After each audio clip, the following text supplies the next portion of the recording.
My name is Karen Murphy. I'm one of the high school counselors. All of our counselors are here tonight. Most of them are out in the hall still, but I'll just give a quick shout out to everybody. Amy Knapp is right here in the front. Renee Sheehan, Ashley Kaplan, Tom Dvorak, Candace Galarno, Lynn Baumgartner. Did I miss anybody? I think that's all of us, right? Yeah.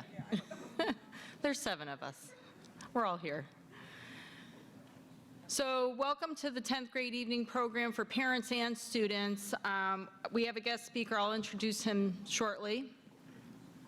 If your son or daughter has taken the pre-ACT, we have those results out there. Not all students in 10th grade took the pre-ACT, so that's fine if it's not there. So tonight's program, we're going to hear some college information, which in 10th grade, believe it or not, is really very important for students to hear. But before we get there, I think it's a good idea for parents and students to do a quick review of the resources that we have here at the high school for you to use. And particularly the Naviance program. You might have older sons and daughters, or maybe you have neighbors who are juniors and seniors who are using Naviance more regularly, but it's nice to know and be familiar with that program early on. So I'm going to do a helicopter ride over the Naviance program for you and highlight some features I think would be helpful to parents and students. So first, hopefully you check out our website on occasion. So to get to Naviance, we have you students click on our counseling center, and certainly parents can do a lot of checking out the website as well. And here you're going to click on the Access the Counseling Google site, and that will bring you to our page of many resources. So here obviously it says looking for Naviance, and I'll explain a little bit more about Naviance in a minute. But over to the left, there's lots of resources that we hope that you check out occasionally. There is a certain timing for certain events, standardized testing being one of them. So if ever you have any questions or you're not sure about something, always call or email your child's counselor. So as you can see, there's lots of things to check out. So here we're going to click on looking for for Naviance, and that brings us to the student's account. Parents can have an account, but we find that it's just as easy for parents to log into their child's account. Oh, good. Oh, I'm already logged in. I don't know why. So what it would say, it brought me right to the student account. It would say username, which is the student's email address, and then there's a password. Everybody was given a common password, and we asked students to update that password on their account setting in there. So once you log in and you know, so they would enter that information in, and then they would get to the site. So here's our Naviance program. There's a couple tabs I just want to highlight. So there's the home, which is this area right here. The colleges, which is different areas where you can check out there. The counselors recently did last week a program, the Career Interest Profiler. We went into classes and we had students take a survey, an interest survey, and those results yielded careers that match their interests, not their strengths, whether they can or can't do an activity, but whether they like or dislike something or if they're unsure about it. So students answered 180 statements or questions, and then it yielded this really nice result. So we were hoping students were gonna, talk to their parents and show them, but life's busy. There's lots to do, lots of homework, lots of shopping these days, so we understand. There's also another tab about me. I'll get to that in a minute, but we're gonna focus on the careers tab right now, and students went to the Explore Careers and Clusters, And this was the career interest profiler down here on the left, okay? And if students or parents wish to explore careers, you can always type in a career and get some really great information. Students were asked to save careers that came up on their list, or maybe they wanted to type something in and show it as a favorite so they could go back to it, you know, if they wanted to get more information. So our student, Amy, did the career interest profiler a couple years ago, or last year, and her results show strengths or interests in these different areas. And so each student's outcome is different. And so how Naviance works, it takes the 3 top interest areas. So for her, conventional, social, investigative. So every student has the same thing. Amy, our test student here, when she completed this, these were her top 3. And so her interests match with careers that have similar interests. So, you know, conventional are occupations, you can read it, follow set of procedures and routines, working with data, details. Social, those are, you know, working with, communicating with, and teaching people. Occupations involve helping or providing service to others, and then investigative. So every student has kind of their own set of strengths, and what that leads to, and oftentimes we tell students, read these. Does that sound like you? Does that match kind of the person that you are? And then at the end, if you follow it down, it'll say view matching careers, and we click on that. And so any career with this nice blue dot with a check in it is the best match career. Now, these aren't careers that we're telling students, okay, when you grow up and you leave high school or college or your parents' home one day, that this is the job that you have to have for the rest of your life. But these are careers, jobs that might be of interest and might be worth exploring. So it starts out with careers or jobs that require little or no preparation, and these little buttons here tell what that means, what kind of education, job skills, that kind of thing. So as you go down the list of careers, it gets increasing in terms of what's required for education, job skills, training, that kind of a thing. And so again, we see ones with the little blue dots with the red check, or the white check. Now, Amy had selected some careers that she chose as a favorite. And that's why that one's highlighted. If she wanted this one as a favorite, you just click on it, and it would store that in her favorites category up to the left. So we're going to go and find one that's maybe, what we were looking at this before here. Oh, there we go. I wanted to pick on this one. Okay, occupational therapist. So if somebody had a career job on their list, they didn't know what it was, here's an overview, a job description, so they can do a quick read of what it is. Here are the interest codes that the student matches with likely related occupations. So if maybe the student didn't want to be an occupational therapist, is there something related to that? A potential college major. So that's that information there. Knowledge and skills. So what does the student need to know? What do they have to do on the job as an occupational therapist? And, you know, so it's some reading, some digging in a little bit. Tasks and activities. So, you know, these are things that you'd want to know. Okay, am I up for these tasks and activities as an occupational therapist? Is this something that I want to do? So it really gets into, you know, and you can show more.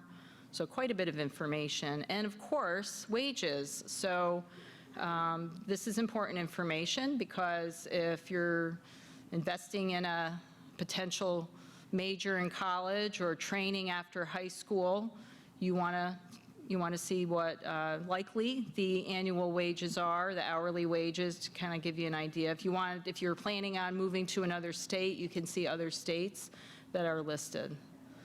So this is really great information in general, and it's focused, this part of the program, on careers. So let's see, Let's go back. So like I said, we asked students to select a couple of careers as favorites. And, you know, we know that they're in 10th grade and they're going to change their mind, and that's totally fine, but we want them to at least start thinking about it, start planning what's required for certain jobs and certain careers. So let me go back to the home screen here. So one of the things that's really nice about the Naviance program is, well, there's lots of things, but one of the things I'd like to point out tonight is students can have a resume, an ongoing resume that they keep track of right on this program. We have a paper copy that we have students fill out when we see them, particularly at the scheduling time when we select courses for next year. And that's fine. We want them to still fill that out. But this is really nice. Students can add in you know, work experience, clubs, sports, hobbies, volunteer, lots of different things.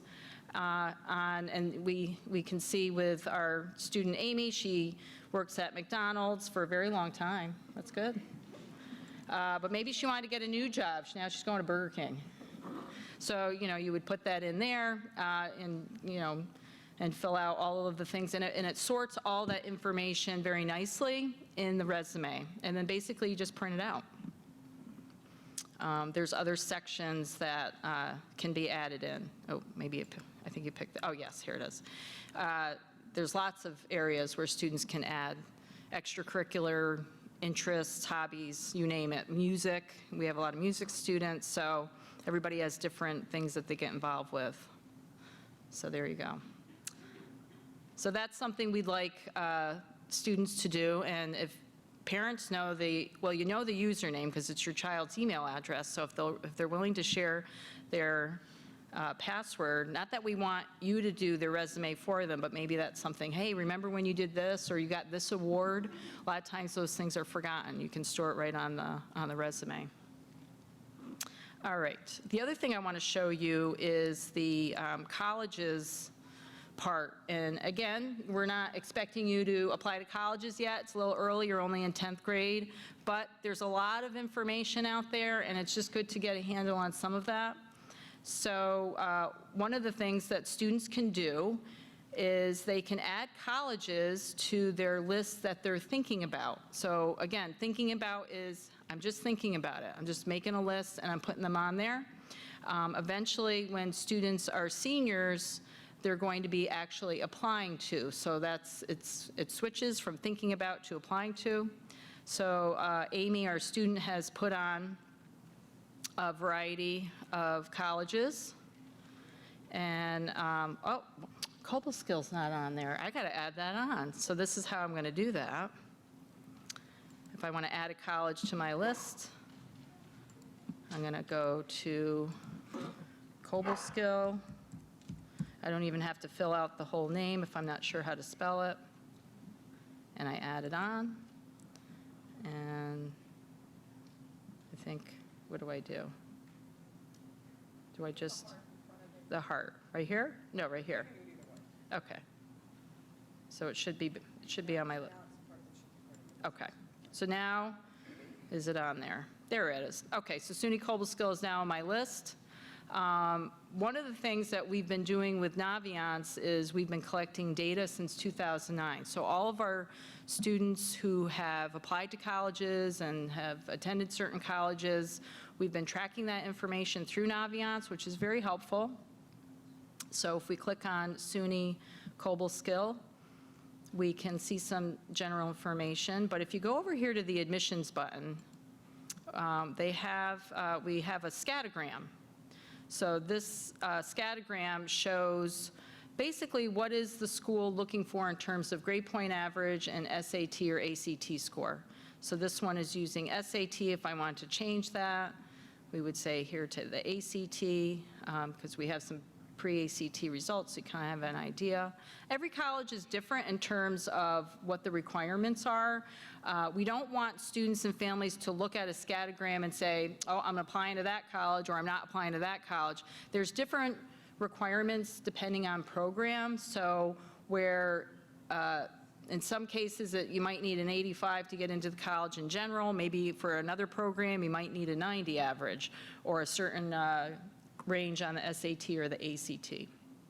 So I always encourage students, we all encourage students, if you see a school that you're interested in, don't necessarily knock it off your list if it's a particularly difficult school to get accepted to. However, you have to know it's a selective, maybe a more selective school, and you definitely want other colleges on your list eventually. So lots of good information on colleges. Trying to think what else do we have here? So that's, in essence, the Naviance program. There are some links from the site that students can go to. You don't have to go through Naviance to get to them, but that's something else. So that's how we'd like you and your students to use the Naviance program as sophomores. This is a start to thinking and planning, and it hopefully makes sense. If there's anything that you have questions about, you can always contact your school counselor. We use Naviance basically all year long in different capacities, and it's pretty user-friendly. Any questions about Naviance? Okay. I just want to, before I switch gears, I just also want to bring you to, where's our curriculum guide? It's on the main page. That's what I'm looking for. Oh, there it is. Okay. So we're coming up on meeting with our students when we get back in January. And we're meeting with our 10th graders starting Monday, January 13th. And in small groups, so students will see their counselor, and teachers will have made recommendations by that point. But soon, it's not on here yet, but this is where it will be, you can access the curriculum guide, and it shows all of the courses with different electives and so forth. So that is it's in the process of being updated, so those changes are being made, and it should be loaded onto the site relatively soon. Let me see. Okay. Well, so we have invited a special guest from a local college that we have a great relationship with. We rely on SUNY Cobleskill for a variety of functions. They're very good to Guilderland High School. They provide lots of wonderful programming for students, for parents, for counselors, and we really appreciate that. So we have Gus MacGyver from SUNY Cobleskill, and he's going to give you an overview of some really great information from the college perspective. Let me see if I can get that going from the beginning. All right. How's it going, Guilderland? Good. Oh, everybody's awake? Good. Glad. So my name's Gus MacGyver. I'm one of the admissions counselors at SUNY Cobleskill. I'm also on SUNY, which is a professional organization of public admissions counselors for New York State. So I'm well versed in the public admissions system throughout all of New York. The different types of colleges, we'll talk a little bit about that. We'll go into what to look for in your college search, what we're looking for in our side of things. I'll give you a little bit of propaganda about SUNY Cobleskill in general at the end. But I'll breeze through this PowerPoint really quick. I know how everyone likes to watch a PowerPoint, but then I want to turn it to you guys, and then I want to open it up to questions to just pick your brains about what you have on your mind about the college process in general. So to start things off, college. How many parents here have had a student who's gone to college already? Raise a hand. All right, good number. First time? Okay, even more. So there's a variety of different colleges. There's a college for everyone, no matter where you want to end up. There's a variety of avenues to get there. In general, there's two main categories of colleges. There's private colleges and there's public colleges. Public colleges being subsidized, private colleges not. Some of them for-profit, non-profit. Don't really need to get into the semantics much. But in New York State, SUNY, S-U-N-Y, the State University of New York, is the public college system. There's also CUNY, which is City College of New York. The community colleges are part of the SUNY system, so those are your 2-year granting public institutions. There's the university research centers, which are the anchor colleges. So Albany, Buffalo, Binghamton, Stony Brook, those are our university research centers. There's liberal arts colleges, or colleges of education. Those are going to be typically master's degree awarding institutions. Then there are specialty colleges within SUNY as well. So in particular, technology colleges. SUNY Cobleskill is one of the specialty technology colleges, which I'll talk a little bit more at the end. But we offer 2- and 4-year degree programs, so associates and bachelors. As I said, there's private colleges. So you've heard of some of the Ivy Leagues, so Harvard, Yale, anything in between. I'm sure you can name them off the top of your head. Religious-based colleges, military colleges, trade colleges. So there's a variety of different ways that you can further your education. So what should you be doing right now thinking about college? I know it seems like it's really far away, but I can tell you from experience it's going to come up on you very quickly. But right now, you're getting your PACTs, you're taking these standardized tests that are really getting in that mindset for college already. You should be kind of leaning towards, hey, I kind of want to explore this area, or I know I definitely don't want to do this. So challenge yourself. Right now, step out of your bubble a little bit. Start taking courses, if you haven't already, that you kind of have an interest area. Take advantage of your guidance community here. They can really help you get on that path. They've seen plenty of students in your similar situation. Maybe you have 5 different areas and you want to narrow it down. Maybe you have no idea what you want to do. Use the resources that are available to you now. Attending college fairs. So myself, I'm an admissions counselor. Every college kind of functions a little bit differently.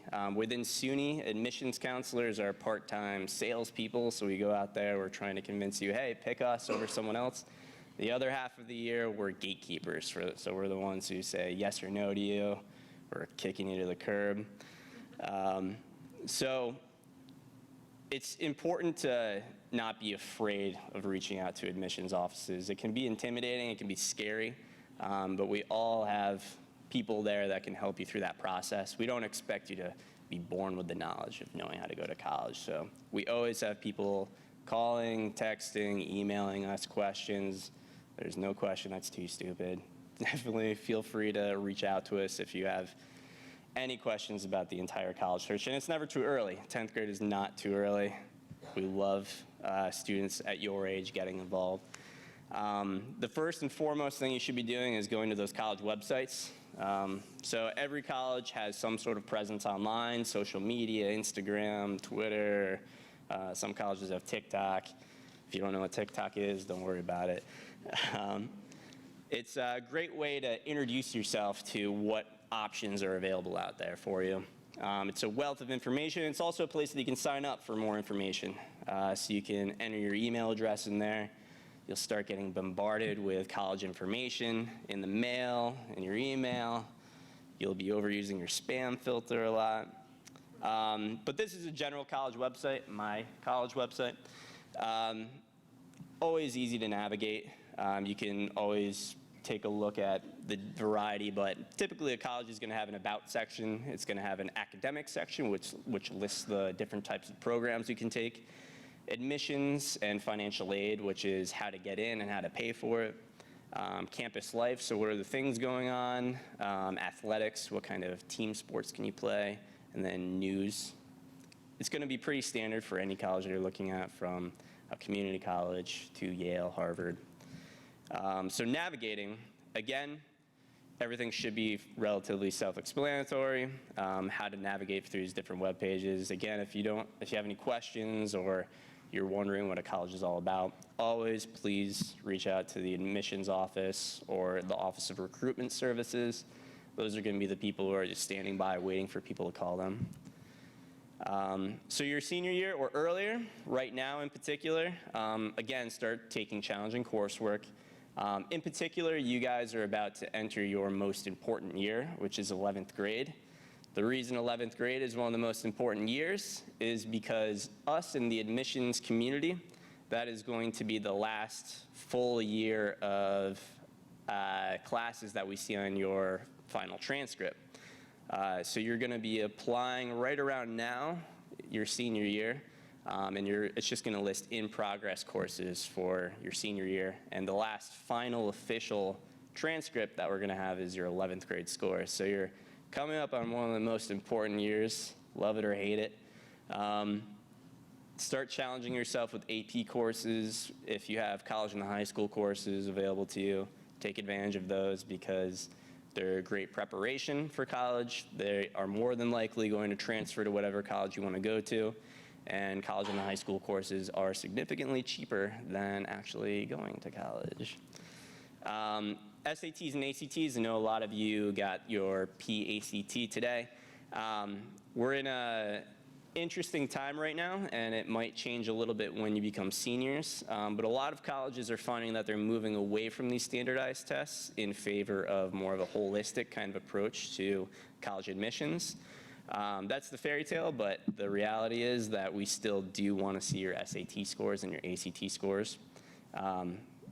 In general, no matter what college you're looking at, they're going to be looking at your high school transcript, which is going to be this snapshot of how you've performed academically from 8th grade, 9th grade until your senior year, as well as your ACT and SAT scores, which are going to be a snapshot of just a day in your life. So it really depends on the type of college that you're going to be looking at. If it's a very prestigious school, they're definitely going to be relying on these scores. If it's a public community-based organization or a community-based college, that's when they can be more lenient. And it's hard to say what ACT or SAT scores that you actually need because, as was mentioned before, it is entirely dependent on the actual program itself. Gone are the days of you need this score and you need this GPA to get into a college. It's become which program at that college do you want to get into? Then let's talk about your scores. And that's going to be everywhere from the most private elite schools to technology colleges, even trade schools in particular. So SUNY Cobleskill in particular, again, we're one of the more unique colleges because we offer those 2-year and 4-year degree programs. Typically for our 2-year associate's degrees, all we need is a high 70s overall GPA. You need to complete basic algebra, you need to complete living environment, so your Regents examination scores are really the main components. Bachelor degrees are a little bit trickier because it really depends on the bachelor's degree program. Typically we're looking for upper 80s overall GPA, between a 980 and 1100 SAT, a 19 on the ACT. Some of our programs you need just a 70 overall GPA. Other programs, we're going to unfortunately throw it in the trash if you're below a 90 GPA. But that's really where, you know, reaching out to the admissions office is so critical because we're more than willing to work with you. We'll tell you, hey, this is your shot at getting in. You have to look at admissions counselors not only as those gatekeepers, but they're advocates on your behalf. So we're always here to help you. We're only looking out for what's best for you. So never, ever feel like you have to be scared of us. Some of the unique programs at Cobleskill, wildlife and environmental biology, fisheries and aquaculture, diesel technology. We have the first canine training and management bachelor's in the country at the moment. Cybersecurity is a brand new program which has more of a military and police focus.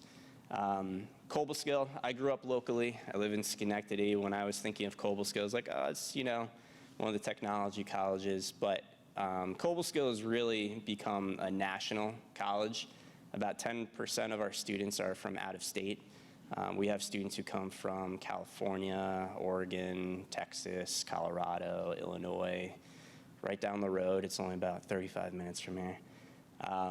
We have, especially with this canine training and management program, we've had students from Europe, Australia, Japan. So it's really become this nationally recognized program that's really in your backyard. We are kind of in the Venn diagram of education. We're part technical education, and we're part traditional college liberal arts education. You live as a college student, so you're going to class, you have dormitories, you have a dining hall, but you're doing active hands-on career readiness programming. And because of that, we have a 97% placement rate. So that's 97% of our students are either employed or going on to a master's degree program within 6 months, which is very high. Placement rate is something you always want to ask of the colleges that you're interested in. And then just the acceptance process. It's really down to, do you have the requirements for admission? Me as an admissions counselor, you're more than just the numbers. So we want to see, okay, is there a genuine interest in this school? I'm much more likely to advocate for someone who's actually reached out to me, someone who's visited the campus multiple times. Every college that you're looking at is going to have something called an open house, which is where they invite in the community. You can check out programs, you can meet with faculty and do more hands-on activities. Those are all things that we keep note of, no matter what the college is. And we'd rather give preference to someone who's taken that initiative rather than a ghost applicant, we call it, where they've never visited us before, they throw an application out there, they're borderline. Well, I'm gonna give that seat to the person who's really shown that effort. So that's it for me. What kind of questions does everyone have? Yes.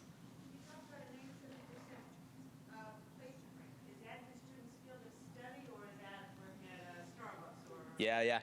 So the question was 97% placement rate. It is within that student's field of study. Yeah. So one of the other unique things at Cobleskill, which isn't very common at colleges in general, is all of our bachelor degree programs require an internship. So that's an entire semester. You're only on campus for 3.5 years. That last semester, we kick you off campus. You have to go work for a living. So you're living and working in those environments. Many students are getting employed from those internships. The internships can be anywhere local, they can be anywhere in the country, they can be international. Our wildlife students go to Brazil every year. We'll have equestrian students who go to Mongolia. Connecticut is really big for equine students too. Between Mongolia or Connecticut. But yeah, especially for us in particular, because we have these niche programs, very, very high placement rate. We have employers coming to us asking for more graduates, and we're like, I don't have enough kids that we're pushing through the program, unfortunately. Other questions? Yes? So for your school, what would you say is a good PSAT score? So the question was, for our school, what is a good PSAT score? So that's a good question. Your PSAT scores are your own scores. Colleges aren't going to look at them. We're going to want to look at your actual ACT score. So this is your practice exam. Take it to study. You learned what the test is about. Between PSAT and ACT, or ACT and SAT, it's really going to be up in the air. Definitely you want to shoot for around 1,000 generally, no matter which college that you're looking at. When you get further and further up in those SAT or ACT scores is when colleges start giving you a little bit more cash too.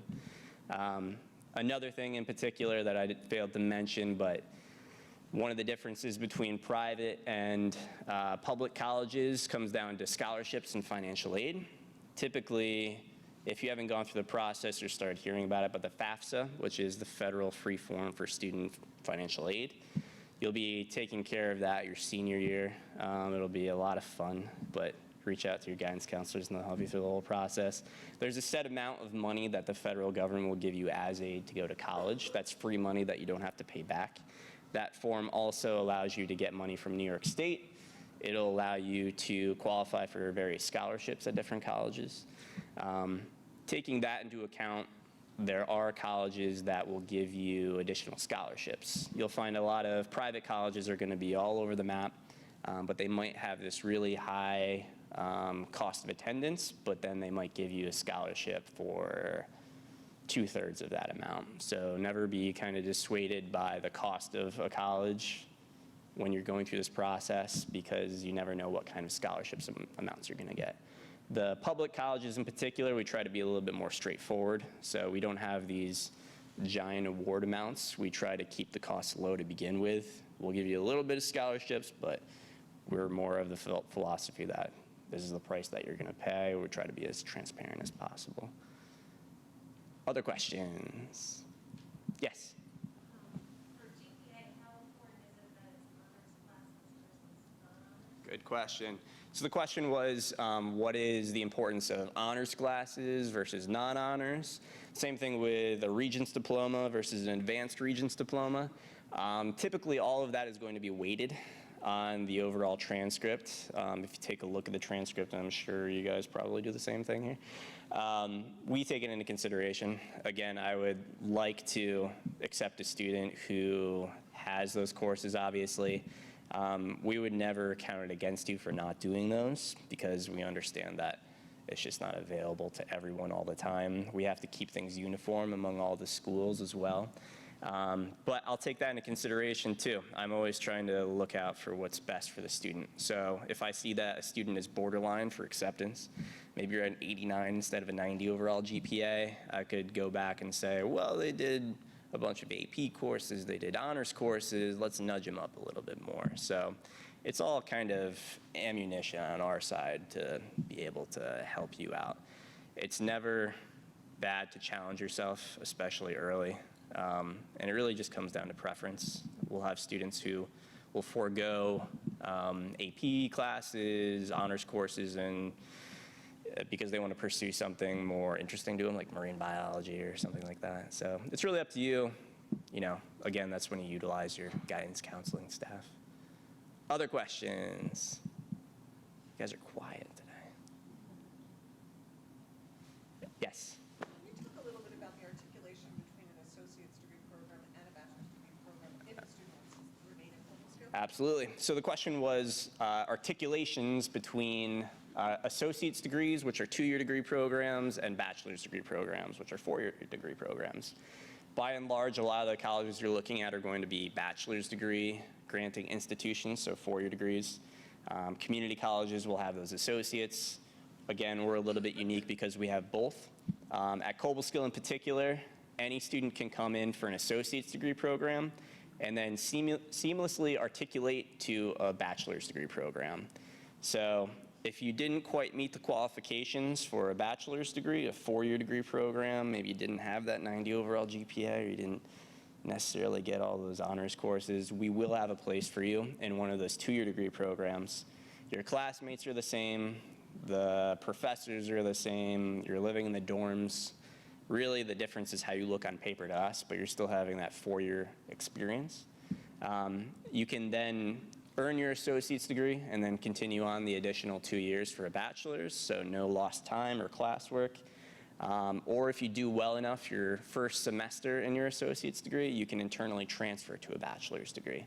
So you're giving that opportunity. Hey, you proved yourself that first semester of college. You've proven you can do that coursework. We'll accept you into that bachelor's degree by your second semester in. No lost time, anything like that. So, great question.